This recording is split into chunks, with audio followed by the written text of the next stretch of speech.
Hey guys, welcome. Got a quick tutorial for you just to kind of go ahead and explain something that I found while beta testing my add-on all the way from 2.93.17 to 3.6 Blender.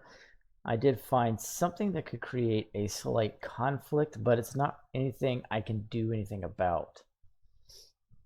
Ultimately, in the testing, I got some feedback from one of the people that actually purchased it, and they're like, hey, we need the global settings here. I'm just kind of minimize this to show differently based on a scene world selection because they were having a problem with that. And so I fixed that, and now you've got scene world and another option here. And as soon as I can get to it, I'll update it with one or two more options. Just try not to clutter up the add-on, but that way at least static, you've got a nice switch. But if you come over to Eevee from Cycles and try to switch it here, you'll see that it's not working.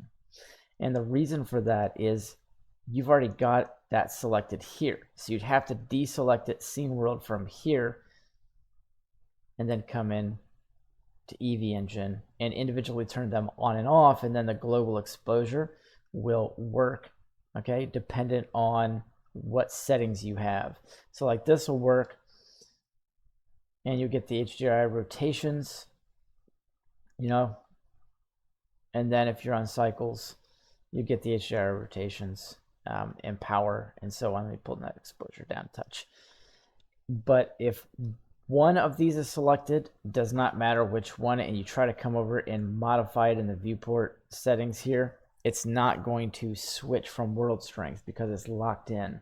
So I was gonna do something, I could add some code that shuts them both off, but I just think that's going to cause some errors because of the way Blender's UI is. I don't currently have an option for that, and I think it's best if you guys just remember that you just need to shut it off for one or both of those engines, depending on what you want. So that's it, guys. Just want to give you a little update so you know what's going on. It's pretty cool. I got some strobe effects now for this thing, so you can come in, choose a light. You could say grab all the mesh objects, boom, animate lights, boom, put some different colors in there, and then just go ahead and add it.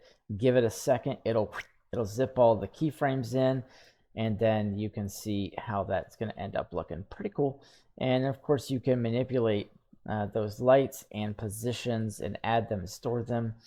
Currently you can store one of these at a time to manipulate it because it's more of a precise tool, so that would be about it. You can see the animations, of course, as it's going. So you'll be able to identify which lights are animated and which lights are not. And if you wanted to, see, grab all those lights and delete them, and just grab one object and animate the one, then you can animate the one.